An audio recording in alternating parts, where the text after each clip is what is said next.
నేను ఇటీవల కాలం మీడియా వల్ల నేను చాలా సఫర్ అయ్యాను. మీడియాతో 3 స్టేట్స్ మీడియా పీపుల్తో యుద్ధం చేస్తూనే ఉన్నాను ఇంకాని. ఓకే, ఇప్పుడు నాలాంటి మూర్ఖురాలు చదువుకోలేనిది అనుకోండి, నేను ఏదన్నా మాట్లాడొచ్చు, ఏదన్నా తెలియకుండా తప్పు చెయ్యొచ్చు. మీరు చదువుకున్న వాళ్ళు, మీడియా వాళ్ళందరూని, జర్నలిస్టులందరూని సంస్కారవంతులు. మీరు అడిగే క్వశ్చన్స్ ఏంటండి? మీరు ప్రచారం చేసే న్యూస్లు ఏంటి? ఏమైంది హేమకు పొద్దున్నే మొదలుపెట్టింది అనుకుంటున్నారా? మంచు లక్ష్మి గారిది చూశానండి. మూర్తి గారు, ఆ క్వశ్చన్ ఏంటండి? ఈ వయసులో ఈ డ్రెస్సులు, బాడీ షేమింగ్ ఏంటండి అసలు? అసలు అలాంటి క్వశ్చన్స్ అడగొచ్చా? ఏది అడగాలి, ఏది అడగకూడదు, అది నిజమా అబద్ధమా ఏమి లేదు. సుమా గారు యాంకరింగ్ చేస్తూ సరదాగా మీరు చాలా లేట్ చేశారు, ఈవెంట్ అయిపోవాలి అనే ఒక మంచి ఉద్దేశంతో నవ్వుకుంటూ మీరు భోజనం లాగా చేయకండి, టిఫిన్ లాగా చేసి రండి అని సరదాగా అన్నారు స్టేజ్ మీద. దానికి ఒక జర్నలిస్ట్ గారు సీరియస్ అయిపోయి, సుమా గారు మీరు ఈ మాట అన్నారు, మీరు ఈ మాట వెనక్కి తీసుకోండి అంటే, సరే సార్ మీరు భోజనంలా చేశారులేండి, టిఫిన్ లానే చేశారులేండి, ఏదో సరదాగా అంది ఆవిడ. అంటే ఇవే తగ్గించుకుంటే మంచిది అంటున్నారు. మరి మీరెందుకు తగ్గించుకోరు సార్? మీ నోటికి ఏదొస్తే అది అడుగుతూ ఉంటారా?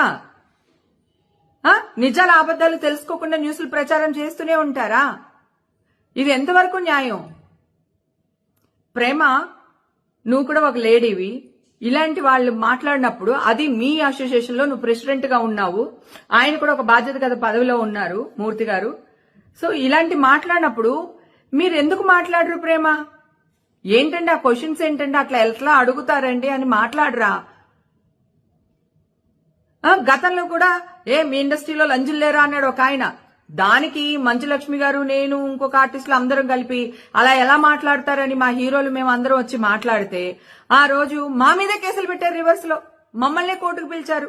ఆ రోజు మా మూవీ ఆర్టిస్ట్ అసోసియేషన్ నరేష్ గారు వీళ్ళందరూ ఎందుకు మీడియా వాళ్లతో మనకి హేమ అవన్నీ వద్దులే రండి అని చెప్పి కాంప్రమైజ్ చేసి కేసు తీసేశారు. నేను ఇదే మా అసోసియేషన్ అడుగుతున్నానండి. ఈ రోజు మంచులక్ష్మి గారికి బాడీ షేమింగ్ గా ఒక యాంకర్ ఒక క్వశ్చన్ అడిగారు, అది సోషల్ మీడియాలో టెలికాస్ట్ అయ్యింది. మా అసోసియేషన్ ఏం చేస్తున్నారండి? ఒక ప్రెసిడెంట్ గారి సిస్టర్ కే ఈ గతి అంటే మిగతా మెంబర్స్ పరిస్థితి ఏంటి? ఇన్ని రోజులు మీరు ఎందుకు ఊరుకుంటున్నారు? ఆవిడ ఆల్రెడీ ఛాంబర్ కి లెటర్ ఇచ్చారు. ఛాంబర్ వాళ్ళేమో మీకు పంపించాము, వాళ్ళ అసోసియేషన్ కి పంపించాము, జర్నలిస్ట్ అసోసియేషన్ కి పంపించాము, వీళ్ళకి పంపించామని మాట్లాడుతున్నారు. మీరు ఎందుకు ఇంతవరకు రియాక్ట్ అవ్వలేదు? మరి ఆ రోజు సోషల్ మీడియాలో నా గురించి న్యూస్ వచ్చినప్పుడు ఇమ్మీడియట్ గా స్పందించేశారే, అది నిజమా అబద్ధమా కూడా తెలుసుకోకుండా. విష్ణుబాబు, ఏం చేస్తున్నావు మీరు? ఇవాళ మీ సిస్టర్కి అయింది, రేపు ఇంకొకరికి అవుతుంది. మా నాళ్ళ గురించి ఎవరెవరినో ఎందుకు పంచని వాళ్ళందరినీ తీసుకుని వచ్చి ఛానల్లో కూర్చోపెట్టి, ఈ వీడెలాగా ఆడేలాగా, వాడది వీడది, ఆడి డైరెక్టర్ ఉండడు, ఆ అమ్మాయి క్యారెక్టర్ ఆర్టిస్ట్ అయి ఉండదు, ఏదో ఒక ఆరా సినిమా చేస్తే కూడా సినిమా వాళ్ళు ఇలాగా, సినిమా వాళ్ళు అలాగని న్యూస్లు వేస్తూ ఉంటారు. ఇప్పుడు మీ సిస్టర్కే ఇది జరిగింది. బాబు, మా అసోసియేషన్ లో మీరు ప్రెసిడెంట్ గా ఉన్నారు, మీరెందుకు ఇంకా రియాక్ట్ అవ్వట్లేదు? మా అసోసియేషన్ ఉన్నది మా లాంటి ఆర్టిస్టులను కాపాడుకోవడానికే కదా. మీరు తీసేటప్పుడేమో టిక్మని తీసేశారు నన్ను. నాకు మళ్ళీ కార్డు ఇచ్చేటప్పుడు ఎంత, మీ ఇంటికి వచ్చాను, మీ ఆఫీస్కి వచ్చాను. నా అదృష్టం మీరు నాకు బాగా క్లోజ్ కావడం వల్ల, నేను మీకు దగ్గర అవడం వల్ల నేను రాగలిగాను. నాకంటే చిన్న ఆర్టిస్టులు ఉంటారు, వాళ్ళు మీ దాకా చేరలేరు. అప్పుడు ఏంటి పరిస్థితి? ఎవరు పడితే వాళ్ళది, ఏది పడితే అది అనేయడమేనా? గతంలో కూడా వేణుస్వామి అనే వ్యక్తి మన సమంత గారి గురించి, వాళ్ళ మ్యారేజ్ గురించి ఏదో మాట్లాడారు, లేకపోతే చైతన్య గారి మ్యారేజ్ గురించి ఏదో మాట్లాడారు. మాట్లాడితే ఇమ్మీడియట్ గా జర్నలిస్టులు అందరూ వెళ్లి కంప్లైంట్ ఇచ్చారు వేణుస్వామి గారి మీద. ఇప్పుడు మీ వాడు తప్పు చేసినప్పుడు మీరు కంప్లైంట్లు ఇవ్వరా? సుమా చేత సారీ వీడియో వేయించుకునే వరకు కూడా మీరు ఊరుకోలేదు, ప్రెషర్ పెట్టారు ఆ అమ్మాయి మీద.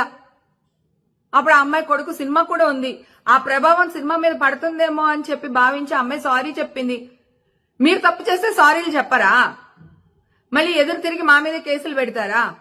ఇది ఎక్కడ న్యాయం అండి? ఇది చాలా అన్యాయం సార్. ఇక్కడ ఖండించకపోతే ఇలా పుట్టగొడుగులాగా పుట్టుకొస్తూనే ఉన్నాయి ఛానల్స్ అన్నిని. వాళ్ళు ఇష్టం వచ్చినట్టు థంబ్నైల్ పెడుతూనే ఉన్నారు.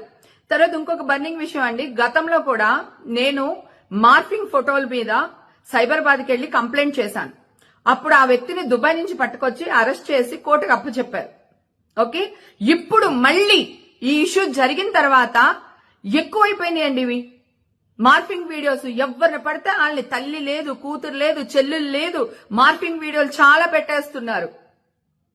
మేము మా పాటికి మాడిపోయిన మసాలా దోశ తింటూ మా ఇంట్లో మేము ఉన్నామండి. మమ్మల్ని కెలికి రోడ్డు మీద తెచ్చి మీరు బదనాం అవ్వద్దని చెప్తున్నాను. బదనాం అవ్వకండి. మీడియా అంటే ఒక రెస్పెక్ట్ సార్. నిజ నిజాలు తెలుసుకుని వెయ్యండి. మీరు మీ ఇష్టం వచ్చినట్టు చేస్తే మళ్ళీ మేము వచ్చి వాడిలా వేశాడు, వీడిలా వేసాడంటే హేమ వాడంటుంది, వీడంటుంది, హేమను బ్యాన్ చేయండి అని మళ్ళీ ప్రెస్ క్లబ్ లో వెళ్ళి మాట్లాడతారు. లేకపోతే ఇంకో ఆర్టిస్ట్ ఇలా ఉందని ప్రెస్ క్లబ్ లో మాట్లాడతారు. మీ చేసిన తప్పులు మీరు సరిదిద్దుకోకుండా మళ్ళీ మమ్మల్ని బ్యాన్ చేయాలని మాట్లాడతారు. మా మీద కేసులు పెడతారు.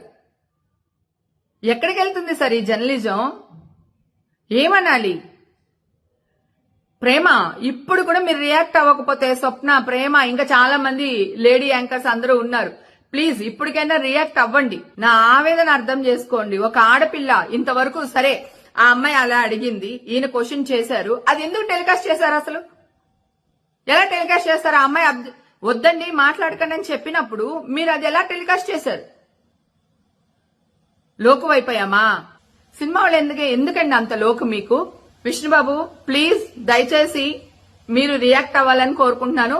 అలాగే ఛాంబర్ వాళ్ళు కూడా వాళ్ళకి లెటర్ పంపించేసాం, వీళ్ళకి లెటర్ పంపించేసాం అని చెప్పేసి చేతులు దులుపుకోకుండా ఇప్పుడైనా న్యాయం జరిగేటట్టు చూడండి సార్ ప్లీజ్.